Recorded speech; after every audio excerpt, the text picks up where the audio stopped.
자, 우리 마태복음 205번째 시간입니다.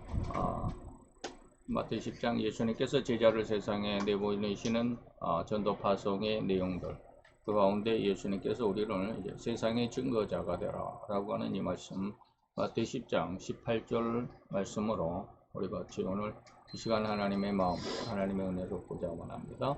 우리 이와 같이 성경 마태 10장 18절 같이 한 목소리로 봉독해 봅니다. 또 너희가 나를 인하여 종독들과 임금들 앞에 끌려가리니 이는 저희와 이방인들에게 증거가 되게 하려 하심이라. 아멘. 이 말씀으로 오늘 예수님께서 제자들을 세상에 보낼 때 아홉 가지의 어떤 부분을 나눠서 말씀할 수 있겠죠. 주의사항도 있겠고요. 교훈하는 이런 말씀도 있습니다. 뱀같이 지혜롭고 비둘기같이 순결하라 라고 하는 거 우리가 너무나도 잘 알고 있죠. 그리고 사람을 삼가하라. 그리고 세 번째가 뭐냐면 세상에 증거가 되게 하기 위해서 너희들을 이렇게 곤란 속에 두었다 라고 하는 그런 내용입니다. 자, 봅시다. 양을 이리 가운데 보낸다. 늘 말씀을 드렸지만 양 100마리를 이리 한 마리에게로 보내면 양이 이리를 이기는 것이 아니라 이리가 나중에는 시간 문제일 뿐이지 양을 다 잡아먹고 만다 라고 하는 것이죠. 그런데 이러한 상황 속에 제자들을 세상에 내보낸다라고 하는 것이죠. 그렇게 하면 그들에게 심한 고통과 어려움을 당하게 될 텐데 라고 하는 것이죠. 너무나도 정확하죠. 방금 말씀드렸듯이 양이 아무리 많아도 아주 흉악한 이리 한 마리 당해내지 못합니다. 그런데 왜 내가 하나님이신 예수님께서 내가 그렇게 어려움을 당할 때, 심한 고통과 어려움을 당할 때 그렇게 보고만 있는 것처럼 도와주지 않는가 라고 하는 생각이 되는 그런 상황까지 내몰리게 될 때, 나는 하나님 앞에 열심히 잘 믿는다라고 충성한다라고 헌신하고 있는데 왜 나는 이렇게 세상에서 힘들 수밖에 없을까? 왜 나는 이렇게 힘들까? 하나님은 왜 나를 도와주지 않을까? 라고 하는 이런 상황에, 극한 상황에까지 몰아가게 됩니다. 바로 이럴 때 왜 하나님은 그렇게 하느냐 이 말이죠. 하나님은 나를 왜 도와주지 않을까? 왜 하나님은 나의 이런 어려움을 보고만 있을까라고 하는 이런 극한 상황까지 집어넣는 하나님의 의도가 뭐냐 하면 바로 그런 고난 속에 넣지 아니하면 저들에게 복음을 다시 말하면 이리와 같은 세상에 복음을 전파할 수가 없기 때문입니다. 이제 목회자들의 시찰이나 총회 이렇게 가보면 선교사들이 있죠. 선교사들이 있습니다. 이제 예전 77년 전에는 우리가 그 남의 도움을 받았지만 77년이 지나고 난 지금에는 예전에 그렇게 우리를 도와줬던 그 나라에 다시 우리가 도움을 되돌려주는 그런 상황으로 역전이 됐죠. 그 중에 이제 복음을 증거하는 이 동남아 지역, 특별히 이 동남아 지역에 보면 이 복음을 증거하는 선교사들이 있습니다. 근데 가끔 가다 보면 선교사들이 이제 그 선교를 하고 와서 선교 보고를 시찰이나 총회 때 이렇게 노예 때 이렇게 하게 되면 그들의 이렇게 그 간증들을 듣죠. 선교 보고를 듣습니다. 그런데 거의 대부분이 인간의 모습이 옛날에는 참 그렇다라고 좀 인정도 했지만 요즘엔 참 안타깝게 여기게 되는 그런 상황일 수밖에 없어요. 옛날에는 하나님의 뜻을 전혀 몰랐던 그런 때는 그럴 수도 있겠다라고 이제 그렇게 생각을 했지만 요즘에는 참 너무 안타까운 인간의 모습을 조금 알게 되고 깨닫게 되니까 안타까워지는 그런 마음인데 이제 이 동남아 지역에 선교 활동을 나가면 선교사들이 쉽게 말하면 꾀지지 해갖고는 복음을 안 믿나 예수를 안 받아들인다라는 거죠. 예수를 안 받아들여요. 다시 말하면 인간의 본연의 모습은 뭡니까? 이 동남아 지역은 굉장히 그 우상이 많죠. 우상이 많으니까 그 우상을 섬기는 이유가 뭘까요? 섬기는 목적이 뭐예요? 잘 먹고 잘 살려고 이 말이죠. 그런데도 못하죠. 77년이 지났는데 77년 전에는 우리나라는 완전히 폐허가 된 동남아에서 제일 못 사는 그런 나라였죠. 완전히 6.25 전쟁으로 인해서 폐허가 되어버린 그런 상황이었는데 그래서 뭐 필리핀 같은 경우는 그때 당시에 50년, 53년 뭐 이러한 당시에는 우리보다 뭐 한 대여섯 배는 더 잘 살았던 그런 나라들이었죠. 그런데 지금은 뭐 형편없죠. 우리하고 될 바가 안 되죠. 그러면 그들이 그 신을 잘못 믿었을까? 아니죠. 아주 적극적으로 신을 믿는 그런 사람들, 특히 태국 같은 경우는 엄청난 불교의 나라죠. 그런데 그런 사람들에게 예수의 복음을 전하려면 선교사가 아주 그냥 뭐 시체말로 하면 삐까번쩍하게 그렇게 잘 살아야 된다라는 그런 말을 선교사들이 간혹 합니다. 그래서 선교사들은 차도 아주 멋진 것을 타고 다녀야 되고요. 양복도 쫙 빼입고 머리에다 기름을 바르고 아주 그냥 엄청난 신사처럼 그렇게 하고 다녀야 예수를 믿으면 저렇게 복을 받는구나 라고 사람들이 그렇게 느끼게 되고 그래서 교회에 나오게 된다라고 이렇게 이야기들을 하죠. 그런 이야기들을 선교보고대에서 한 두어 차례 들었습니다. 자, 그런데 오늘 예수님께서는 뭐라고 그러느냐면 그렇게 하지 않았습니다. 그렇게 말씀하지 않았어요. 너희들이 가서 잘 먹고 잘 살고 부자가 되고 재벌이 되고 그러면 복음 전도가 굉장히 쉬워질 거야 라고 말하지 않았습니다.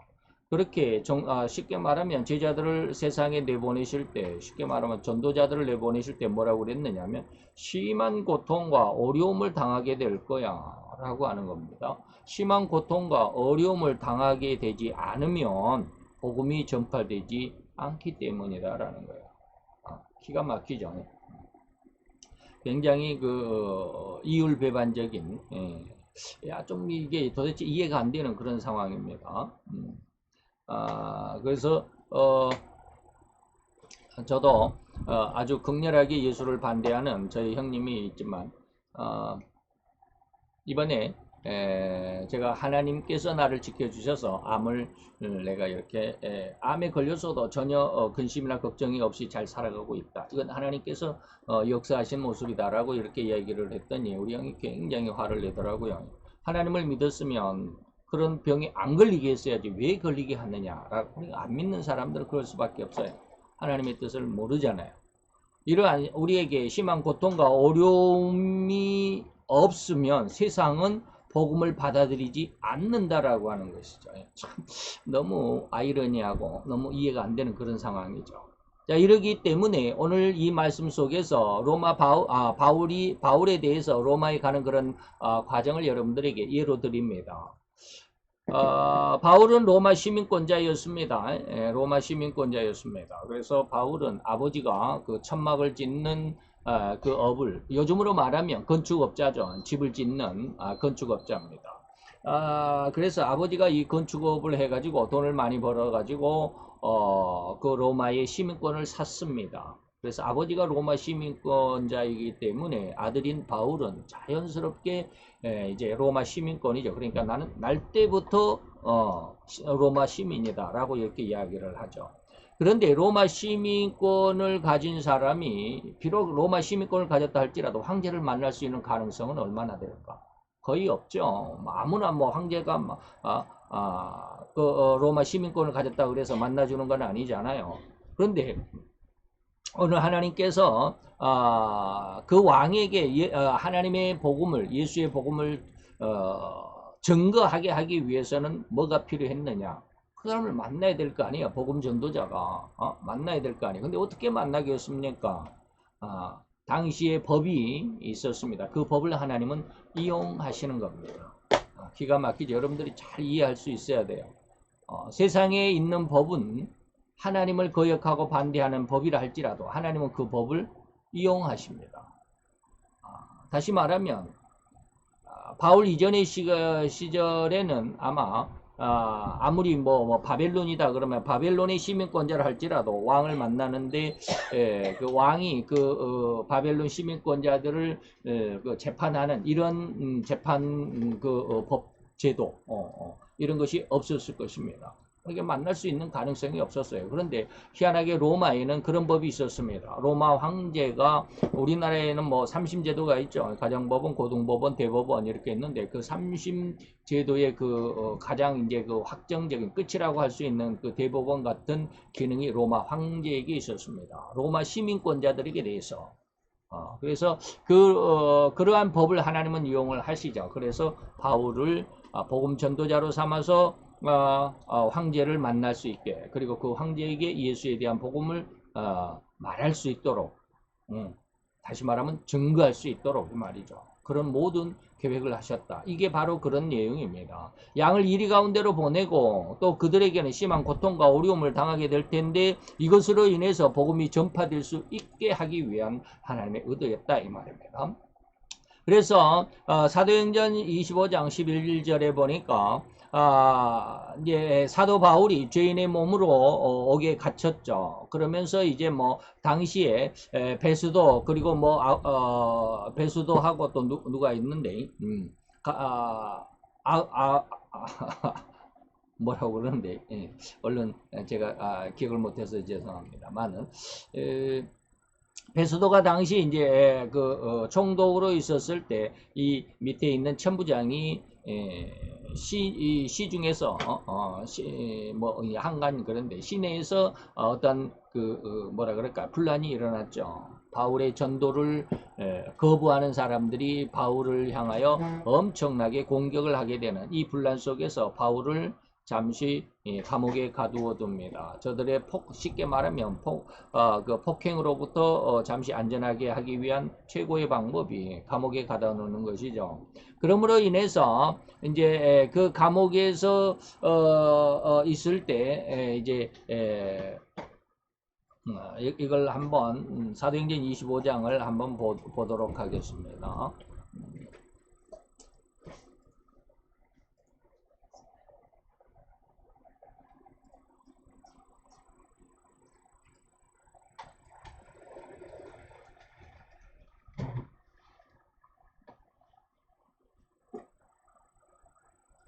안 오네.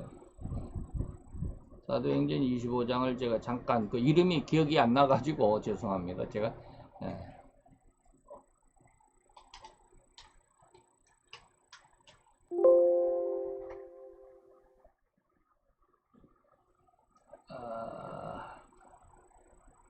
베스도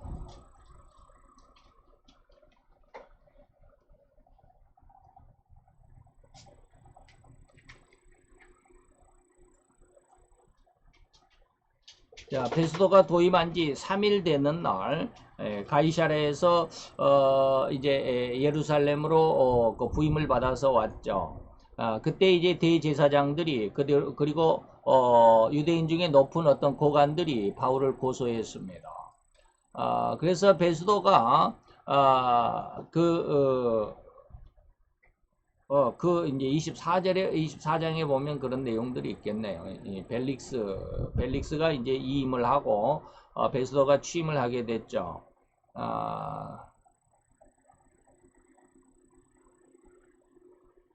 자, 그때 이 아그리빠라고 하는 그 분봉 왕도 있었습니다. 아그리빠가 이제 베스도를 방문을 했죠. 베스도가 이제 취임을 했다고 그러니까 축하차 방문을 했는데 이 바울에 대한 이야기를 합니다. 그래서 이 아그리빠와 버니게라고 하는 두 사람이 이 바울을 보고자 하죠. 보고자 하는데 그들의 이야기를 듣고 나는 살피건대 이 바울에게는 죽일 죄가 없다. 라고 하는 것이죠. 그런데 베스도가 이런 말을 하죠. 베스도가 이제 아그리빠하고 버니게에게 이와 같은 이야기를 합니다. 내가 바울을 보는데 바울을 아무리 그 이것저것 따져봐도 죽일 죄를 범한 일이 없는데 지금 유대인들과 대제사장이 바울을 죽이라고 그럽니다. 라고 하니까 이제 이러한 일로 인해서 베스도가 황제에게 나를 보내주세요. 라고 이렇게 이야기합니다. 자, 그래서 여기도 아그리빠하고 베스도에게 대한 그 예수의 복음을 증거하는 일들을 쭉 이야기합니다. 그리고 황제에게 가기 전에 그 바울은 베스도 그리고 아그리빠 그리고 버니게라고 하는 분봉왕들에게 이렇게 예수를 증거하게 되죠. 그 다음에 이제 이들이 이러한 상황 속에서 바울이 이제 나를 여기서 그러지 아그리빠 왕에게 예수를 믿느냐라고 이렇게 또 증거를 하죠. 그러다가 이제 뭐라고 그랬느냐면 베스도에게 이미 나를 가이사에게 보내주세요라고 했죠. 이에 아그리빠가 베스도더러 일러가로되 이 사람이 만일 가이사에게 호소하지 이게 어떻게 된 겁니까? 호소하지 아니하였다면 놓을 수 있을 뻔. 죄가 없구나, 무죄구나라고 하려고 했는데 바울이 황제에게 이미 탄원을 상고를 했기 때문에 저기 뭡니까 황제에게 가야 된다라고 하는 그런 내용이 사도행전 23장에서부터 26장까지 쭉 기록이 되어 있습니다. 바로 이렇게 합니다. 내가 가이사에게 25장에 보니까 호소합니다. 그러니까 베스도가 이제 이 아그리빠하고 버니게가 오기 전이죠. 이미 이런 판결을 냈습니다. 너가 가이사에게 호소했기 때문에 가이사 앞에 내가 보내줄게 라고 하는 것은 뭡니까? 모든 로마의 군인들의 호위 안에서 이 예루살렘에서 로마까지 뭐라 그럴까 호송을 하게 되겠죠. 자, 이 바울이 이렇게 죄인이 되지 않고는 이렇게 그렇지 않고서는 이 말이죠. 이러한 어려움을 당하지 않고서는 이러한 고난을 당하지 않고서는 어떻게 이런 왕들을 버니게를 만나고 또 뭡니까 아그리빠를 만나고 베스도를 만날 수 있겠느냐 이 말이죠. 하나님이 그렇게 하셨다. 그들을 만날 수 있게끔 했다. 이런 걸 보면 우리들에게 이 어려움이 오히려 우리들에게 큰 복이 될 수 있는 귀한 길이다. 그래서 나중에도 나오겠지만 로마서에 보면 너희가 합력하여 믿는 자들에게는 합력하여 선을 이룬다 라고 하는 것이죠. 자, 그런 내용들입니다. 당시 거의 모든 세계를 장악했다라고 할 정도로 천하 제1의 강대국이었다라고 인정할 수밖에 없는 나라, 그 나라가 로마죠. 그 로마의 황제가 어느 지역의 왕도 아니고 작은 뭐 분봉왕, 뭐 여기서 말하는 아까 방금 말했던 아그리빠나 버니게나 뭐 베스도나 이런 어떤 지역의 왕, 쉽게 말하면 도지사 같은 거죠.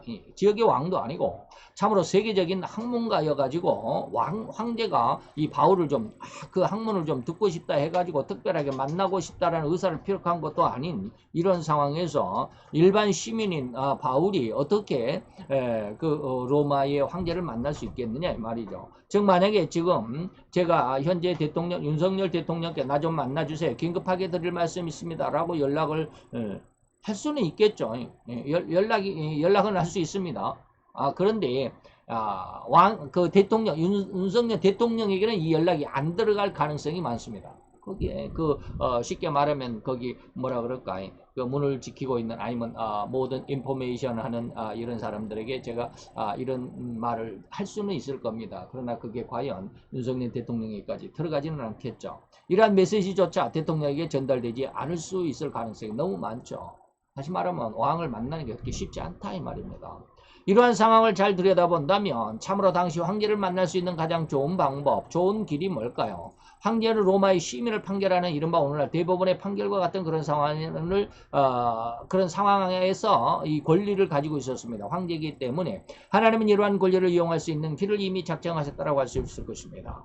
물론 이러한 과정을 예정하심으로 인해서 정작 인간에게는 참으로 엄청난 불이익이라고 생각할 수 있는 이런 모든 과정. 왜 이렇게 바울을 힘들게 했을까? 그렇게 아주 많은 공부도 하고 엄청난 사회적으로 인정을 받고 장래가 촉망된다라고 하는 이러한 아주 엄청난 기대를 가지고 있는 사람이었음에도 불구하고 이러한 사람이 감옥에 갇히는 죄수다. 참 기가 막히죠. 망해도 완전히 탈탈 털려버린 그런 상황이다라고 세상 눈은 그렇게 해석할 수밖에 없겠다 이 말입니다. 이러한 상황에서 우리는 참으로 하나님의 뜻을 그 안에서 발견해낼 수 있어야 된다. 이게 참 어렵죠. 인간은 그 어려운 고통을 참아내기가 그렇게 쉽지만은 않습니다. 왜 세상적인 관점, 세상적인 어떤 관념, 세상적인 판단의 기준을 가지고 있기 때문에 그 판단 속에서 내가 잘 먹고 잘 살고 호의호식하고 좀 행복하고 성공하고 이런 것에 기준이 되어 있기 때문에 하나님이 내게 있어서 어떤 어려움을 주게 될 때 그 어려움을 이길 수 있는 힘이 많이 없다라는 것이죠. 근데 하나님은 지금 그렇게 하고 있다라는 겁니다. 그래서 좀 더 성경을 많이 공부해야 되고, 그래서 좀 더 기도를 많이 해야 되고, 이런 것이 내게 어떠한 믿어질 수 있는 그런 마음, 믿어질 수 있는 그런 어떤 믿음이 되기까지 우리는 더 많은 수고와 노력을 해야만 한다라고 하는 것입니다. 그래서 이러한 어려운 상황이나 사건을 만날 수밖에 없었다라는 점, 우리는 하나님의 어떤 그 주관, 하나님의 뜻에 의해서 이렇게 할 수밖에 없다라고 하는 것이죠. 이런 상황이나 사건을 해석하는데 우리는 상대적일 수 있다고 생각할 수 있습니다. 다시 말해 저 사람보다 내가 더 잘 배웠고 더 능력이 있을 것 같은데 뭐 이런 것들이 있죠. 세상적인 관념이 그렇습니다. 자, 이러한 내용과 과정을 정리해 보자면 가장 먼저 하나님의 전지성이라고 할 수 있습니다. 하나님께서 왜 이렇게 어렵게 하실까? 예수 믿는 사람들 그냥 탄탄대로를 가게 하시지, 형통하게 하시지, 왜 이렇게 힘들게 살도록 하셨을까? 왜 이런 고난을 주실까라고 하는 것입니다. 그것은 그렇게 하신 하나님의 의도 속에는 하나님의 전지성이라고 하는 모든 것을 아시기 때문입니다. 도대체 무슨 거 안다면서 왜 이렇게 힘들게 해? 뭐 이게 아니라 그러한 힘든 어려운 고난 뒤에 오는 축복을 알고 있기 때문에 그렇습니다. 우리는 그 고난밖에 모르잖아요. 힘들면 힘들다라고 할 수밖에 없잖아요. 그런데 그 뒤에 하나님께서는 우리에게 엄청난 많은 것들을 준비하고 계신다. 쉽게 말하면 군대에서 훈련을 더 독하게 받는 사람들이 더 훌륭한 군인이 되는 겁니다. 특수부대 일반 군인들보다 그 특수부대원들이 더 엄청나게 어렵고 힘든 훈련을 하잖아요. 그만큼 그들에게 주어진 뭐라 그럴까 사명 이것도 더 크죠. 그렇죠. 그런 것을 알고 있습니다. 그래서 우리에게 이런 어려운 고난을 주신다 이 말입니다. 그것은 뭡니까? 그 뒤에 오는 모든 것, 모든 축복과 그 결말까지 하나님은 아시고 있기 때문에 그렇습니다. 이걸 전지성이라고 합니다. 하나님의 그러한 전지성은 인류의 모든 것, 그리고 모든 인류의 종말까지라도 이미 알고 있기 때문에 그것을 이리저리 관리할 수 있는, 주장하고 주관할 수 있는 그런 능력, 이것을 전능이라고 합니다. 이러한 하나님의 모든 과정을 흙탕물을 끼얹는 존재가 있습니다. 이런 하나님의 이 뜻을, 이러한 하나님의 전지성에서 우리에게 이러한 하나님의 귀한 뜻을 이루고자 하시는 하나님의 이 뜻을 가로막는 존재가 있습니다. 바로 사탄이죠. 하나님의 일을 방해하는. 다시 말하면 마태 13장 26절에서 28절까지 보니까 하인이 주인에게 어느 날 와서 보고를 합니다. 집주인의 종들이 와서 주인에게 뭐라 그럴까 보고를 합니다. 주여 밭에 좋은 씨를 심지 아니하였습니까? 그런데 가라지가 엄청나게 많이 생겼습니다. 어디서 이 가라지가 왔을까요? 라고 하는 것이죠. 그러니까 주인이 말하되 뭐라고 그랬어요? 원수가 그렇게 했구나 라고 하는 것이죠. 하나님은 인간을 아주 아름답게 지으셨습니다. 보기에 힘이 좋을 만큼 아름답게 지었습니다. 그런데 그 인간들을 타락시킨 것이 뭐예요? 여기서 말하는 원수, 사탄이 그렇게 했다. 그 인간의 마음에, 그 아름답고 깨끗한 인간의 마음에 사탄이 죄를 집어넣었다 이런 뜻입니다. 그런데 하나님은 이미 이러한 사탄의 방해 공작, 이러한 하나님의 좋은 씨였던 인간들에게 가라지가 나게 했던, 죄악을 심어주었던 이러한 사탄의 원수가 이렇게 한 사탄의 이러한 일까지 하나님께서 훤히 알고 계셨고, 그래서 이러한 방해까지라도 충분히 완벽하게 이용하시면서 오히려 하나님이 이미 계획하신 그 결말로 인생을 그리고 이 세상을 이끌어 가신다라고 하는 겁니다. 이걸 잘 이해할 수 있어야 되고 이걸 믿을 수 있어야 합니다. 즉 하나님은 이미 바울을 로마의 황제와 만날 수 있도록 예정해 놓으셨습니다. 그 이유는 그런 바울을 통해 당대 최고의 일인자인 로마 황제를 만나 하나님을 전가하도록 하시기 위한 하나님의 계획이었습니다.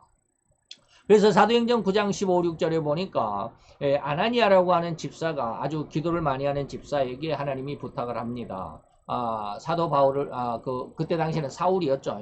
사울에게 가서 기도해 주어라 라고 하는 것입니다. 그랬더니 아나니아가 거부를 하죠. 그 사람 아주 흉악한 사람 아니에요. 예루살렘에서도 스데반도 죽이고요. 또 오늘 여기 다메섹이 시리아의 수도입니다. 예루살렘에서 굉장히 먼 거리입니다. 한번 어디로 가버렸습니까?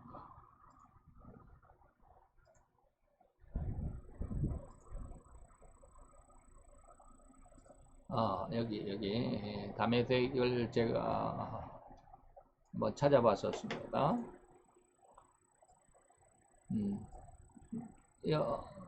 우마이야 모스크라는 말이 이슬람 저기죠. 여기가 다마스커스입니다. 여기가 다마스커스입니다.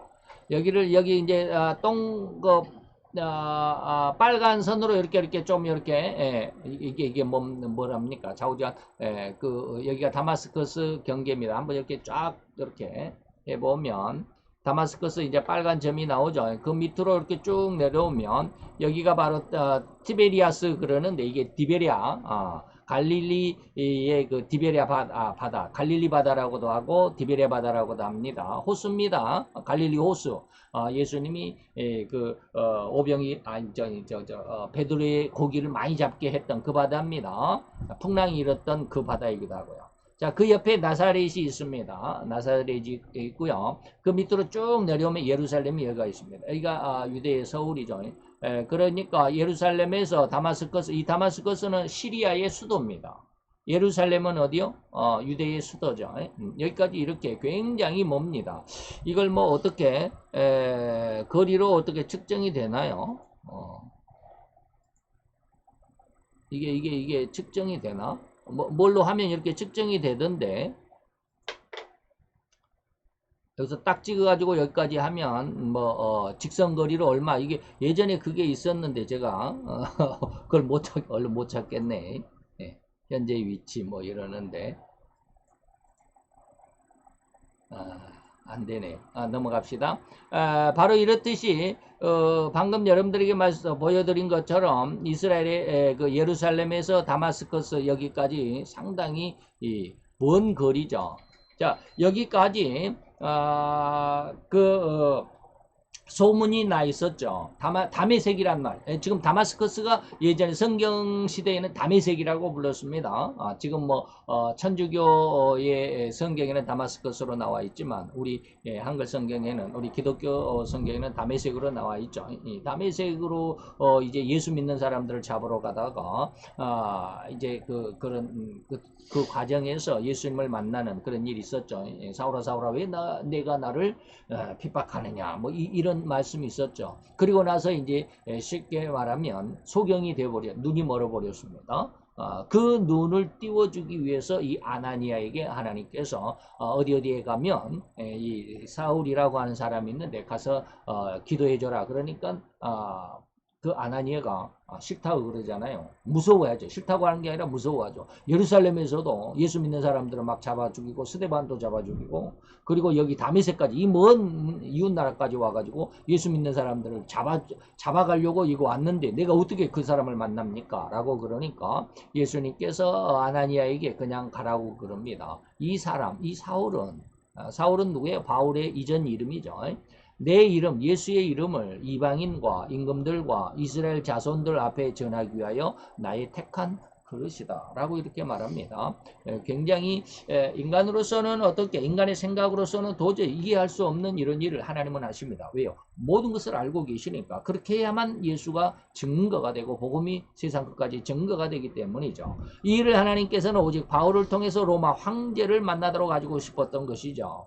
그런데 그 과정에 이러한 하나님의 일련의 일을 방해하고자 사탄이 나선 것이고 바울이 절대로 이것은 뭡니까? 그랬더니 바울을 감옥에 집어넣은 것이 사탄의 역사죠. 근데 이것은 그냥 인간으로서는 이해할 수가 없어요. 그게 무슨 사탄의 역사예요. 그게 무슨 하나님의 역사야. 영적인 것을 전혀 이해하지 못하고 있죠. 자, 넘어갑시다. 바울이 절대 로마 황제를 만날 수 없도록 뭐였어요? 감옥에 가둬버렸죠. 그런데 오히려 감옥에 갇힌 그 상황에서 하나님은 황제를 만날 수 있도록 했습니다. 바로 그러한 바울을 감옥에 가두기로 하고 그의 전도 활동 현장에서 분란을 일으켜서 바울을 감옥에 가두어 버리면 바울의 전도 활동이 막혀버리니까 그렇게 하도록 했습니다. 이게 전부 영적인 상황이다 이 말입니다. 그래서 사도행전 21장 아까 25장이었죠. 예. 아까 여기 바울이 뭡니까? 가이사에게 호소한 것은 25장이었습니다. 그런데 21장에서는 이러한 소란이 일어나는 겁니다. 그 일회가 거의 참에 아시아로부터 다시 말하면 바울이 일주일 동안 쉽게 말하면 그 작정 금식을 합니다. 그 이후에 일주일이 다 된 후에 아시아로부터 온 유대인들, 유대인들은 뭡니까? 유대인 기독교인들입니다. 여기서 철저한 물론 유대교 사람들도 있지만 지금 유대인 기독교인들 당시에 베드로를 중심으로 해서 이제 기독교로 전향한 이런 많은 사람들이 있었습니다. 그리고 또 여기에는 이제 뭐 유대교의 유대인들, 기독교 유대인들이 아니라 유대교 정통적인 유대인들도 있습니다. 이러한 사람들이 예수 성전에서 바울을 보고 모든 무리를 충동하여 그를 붙잡고 그리고 이 사람은 각처에서 우리 백성과 율법과 이것을 회방한다. 다시 말하면 유대교를 반대한다 이런 뜻이죠. 그리고 또한 모든 사람을 그렇게 이제 잘못된 복음을 가지고 증거한다. 뭐 이것을 지금 다 말씀드릴 수는 없고. 그리고 또 헬라인을 데리고 성전에 들어가서 그 거룩한 곳을 더럽게 하였다라고 하는 이런 분란을 일으켜가지고 감옥에 가두게 되고 그 분란 속에서 천부장이 이제 감옥에 가두어 놓고 있으니까 그리고 나서 베스도에게 이제 보고를 했죠. 이렇습니다. 자, 사탄은 이렇듯 극렬 유대인들을 선동해서 하나님을 선전하고 전도하는 바울을 중지시키기로 작정한 것이고 이 일을 위해서 극렬 유대인들 곧 하나님이 가장 기뻐하시는 예수의 일을 방해하고 그리고 또 거기에 예수의 일을 방해하던 극렬 유대인들을 선동하는 이러한 일들을 했습니다. 그러니까 사람들이 자기의 어떠한 그 뜻에 의해서 자기의 사상에 의해서 무엇인가를 하고 있는 것 같지만 그게 전부 뭡니까? 하나님의 뜻이 아니면 사단의 뜻이다 이 말입니다. 극렬하게 아주 극단적으로 얘기하면 지금 우리나라에서 지금 정부를 반대하는 물론 이제 이 정부가 옳다라는 물론 하나님을 믿는 정부다라고는 말할 수는 없지만 그래도 자유민주주의 자유를 위한 정부에 대한 반대하는 모든 세력들은 뭡니까? 사단의 역사입니다. 물론 그렇다고 해서 지금 정부의 지금 현재 정부 윤석열 대통령의 이 정부가 그러면 하나님을 믿는 정부냐 하나님 앞에 정말 옳은 정부냐 그렇게 말할 수는 없습니다. 저는 그렇게 말하지는 않습니다. 그러나 이게 반대하는 모든 폭력으로 인해서 또 폭언으로 인해서 자꾸자 폭력적인 이 모든 일들은 뭡니까? 전부 사단의 역사다라고 감히 말할 수 있습니다. 어제도 뭡니까? 동성애 축제가 서울에서 있었고 거기에 또 우리 교단에서도 반대 집회를 나가기도 하고 뭐 이렇게는 하기는 했지만 이런 걸 보면 이런 것들이 전부 인간적인 어떤 그 감정의 인간적인 어떤 사상의 이런 모습이라고 말할 수 있겠지만 그러나 그 이면에는 전부 이러한 영적인 관계가 있다라는 거 이해할 수 있어야만 합니다. 그래서 바울을 반대하는 이러한 유대인들과 대제사장과 앞에서 그랬죠. 대제사장과 거기에 높은 사람들 아까 어디에 있었습니까?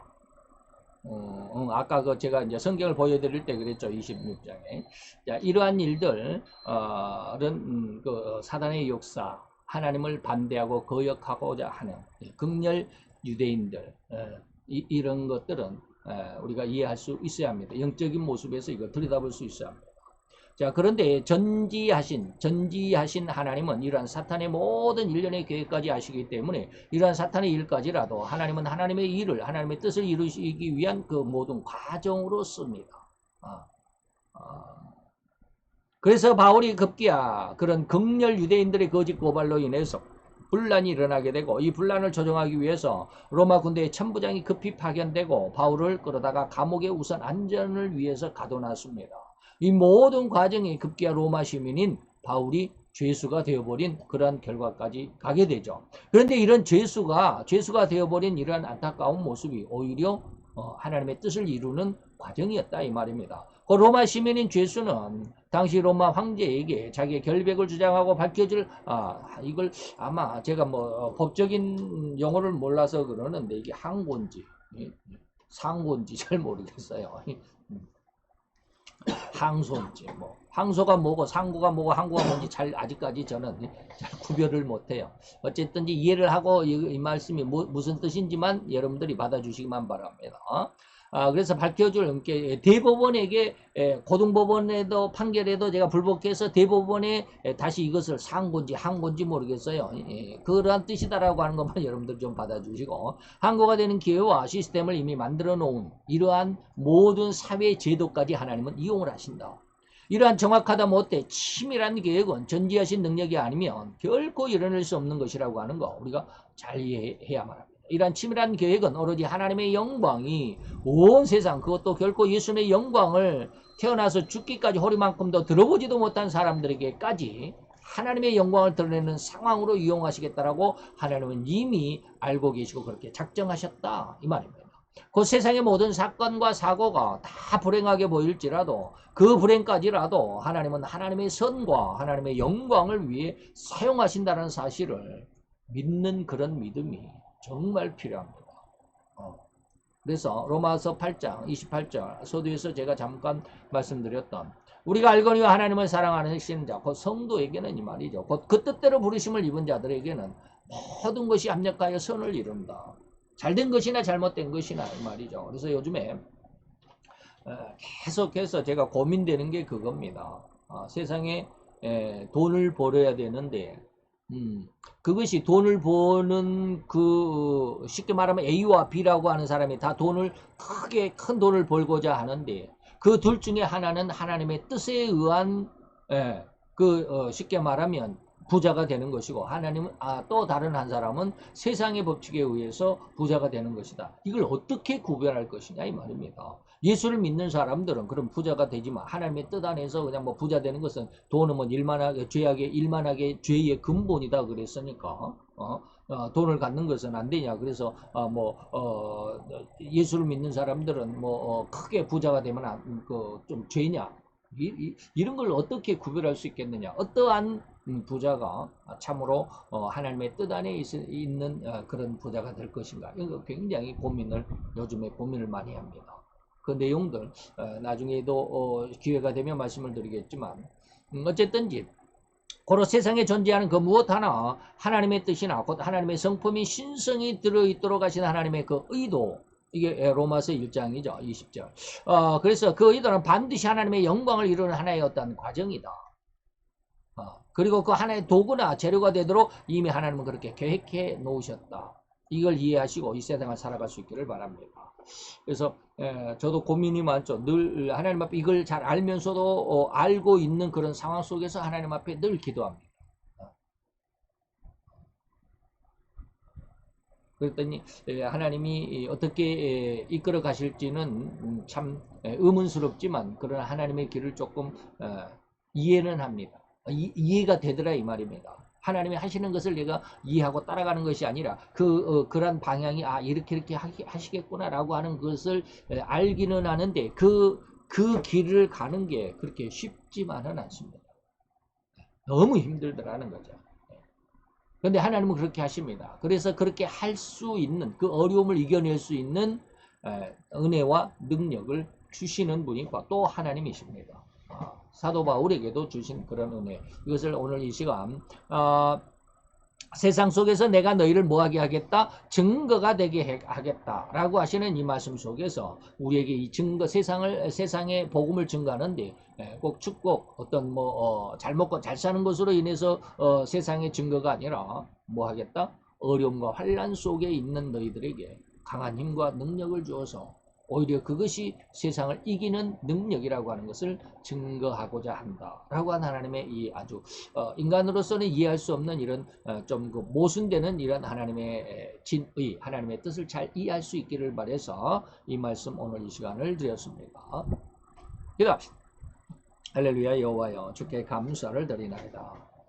아버지 하나님의 귀한 뜻을 아버지 하나님 우리가 어떻게 1만 입이 있다 할지라도 그 10,000개의 입으로 다 해석하며 말하며 또 설명해 드릴 수가 있겠나이까. 아버지 연약한 저들을 불쌍히 여기시고 하나님의 지혜와 지식과 청기와 총명이 하나님의 말씀을 듣는 하나님의 귀한 자녀들 위해 더 풍성하게 임하여 축복이 되게 하시되 하나님의 말씀을 듣고 깨닫고 읽고 깨닫고 하나님 앞에 함께 동참하기를 원하는 간절함 속에서 하나님과 동행하며 깨닫는 귀한 은혜의 역사가 이루어지는 주의 백성들이 되게 하여 주옵소서. 오늘 주의 말씀 속에 하나님의 귀한 그 뜻을 세상에 증가시키기 위한 하나님의 한 뜻을 그리고 한 방법을 알게 하셨사오며 우리로 이 말씀 속에 아버지님 녹아 들어가게 하시고 그 말씀 속에 동참하게 하시고 참여하게 하여 주셔서 하나님의 귀한 뜻에 또 하나님의 영광을 이뤄내는 하나님의 자녀로서의 온전한 삶이 되어질 수 있도록 주여 역사하여 또 축복하시는 귀한 큰 은혜가 있게 되기를 원합니다. 모든 걸 주께 맡기고 예수 그리스도 이름으로 감사와 기도드려 싸움나이다. 아멘.